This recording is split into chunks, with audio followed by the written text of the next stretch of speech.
When I was a child, the Breitling Aviastar embodied everything I found fascinating about watchmaking.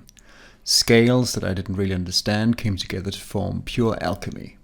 Surely the hidden meaning of the universe could somehow be calculated with this miniature apparatus full of dials, buttons and numbers. Much later, when I started buying mechanical watches in my 30s, my tastes had evolved and I preferred something just a little simpler. Although the first 3 watches I bought were all chronographs. The Aviastar just seemed a little over the top for me aesthetically, and still does. But my childhood fascination with it could of course never completely die. The Aviastar was the watch for me when I was about 12 years old, and that reference is stored somewhere inside my adult brain. At the time it was of course completely unattainable for me, but then one day last year I came across a model I had not heard of or seen before. The Aviastar. This was it for me.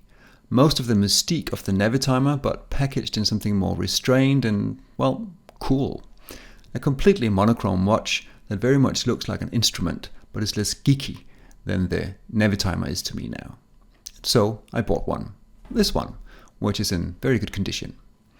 The watch is technically 41.5 millimeters wide, but about 1.5 millimeter of that covers the bezel teeth.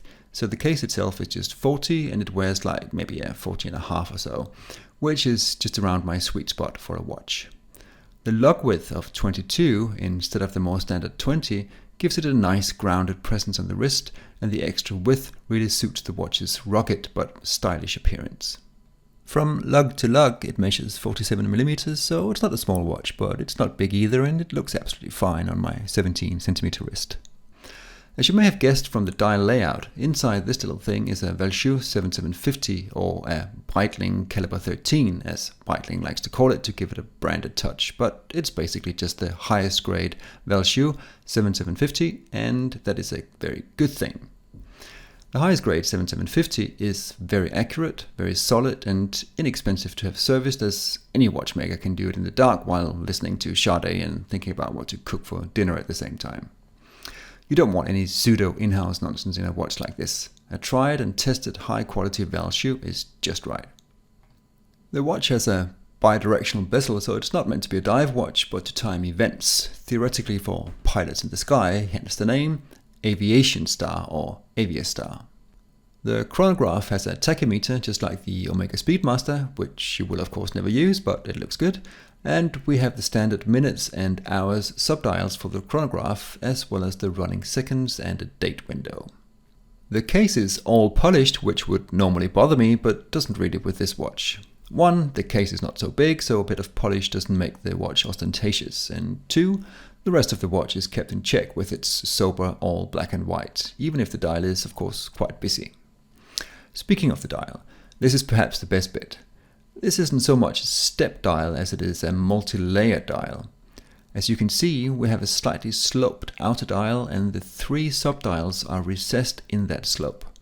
This creates a really interesting layering and multiple dimensions in the dial, while the monochromeness of it keeps it all wonderfully austere at the same time. I really can't think of any other watch with a dial this varied in depth that also manages to keep its cool. If you just glance at the watch to check the time, you hardly notice it, and due to the high contrast and supreme legibility, it only takes a glance to tell the time. But if you stop to look closer, you can't help but twist and turn the watch a bit to enjoy that dial. There are a couple of minor downsides to the Aviastar. The beautifully domed crystal, another great feature, is mineral glass, which is the worst of the 3 options. Sapphire crystal is of course the hardest and most scratch-resistant crystal material, but it can shatter on impact. Acrylic, on the other hand, scratches quite easily, but it won't shatter and it's relatively easy to buff out those scratches. Mineral glass sits in between. It's harder than acrylic, so it won't scratch as easily, but it's not as hard as sapphire, and if it scratches, you can't buff the scratches out. So sapphire or acrylic is always preferable, but it's a minor gripe with this Aviastar. As you can see, this particular specimen is scratch-free, and other Aviastar owners online state that it is extremely hard mineral glass that is very hard to scratch. And I've used it for more than a year and certainly haven't made any. My other little gripe is the bezel. If Breitling had taken away the half-minute markers, it would look a little less busy and actually be more practical, as all those lines kind of blur together the way it is now. But again, it's not a deal breaker.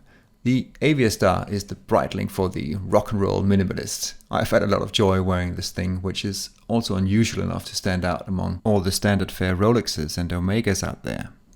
This is a chronograph for someone who appreciates something a little special. It was only produced for about 2 years, from 1996 to 98, and was thought of as a successor to Breitling's 1953 model 765. But then, in 2021, Breitling just took the easier option and simply reissued the quote-unquote vintage 765, complete with terrible photina. I know which one I prefer between the Aviastar and the reissued 765. It seems to be a little overlooked on the market, but to me, this is a modern classic for the chronograph connoisseur, and with that high-grade 7750 movement inside, it will run accurately for years and years and be cheap to service.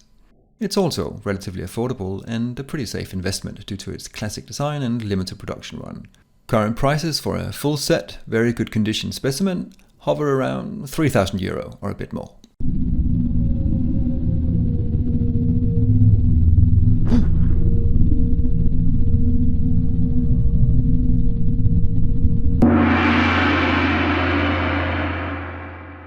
Thanks for watching. If you found this video interesting, please give it a thumbs up and consider subscribing. It really helps the channel.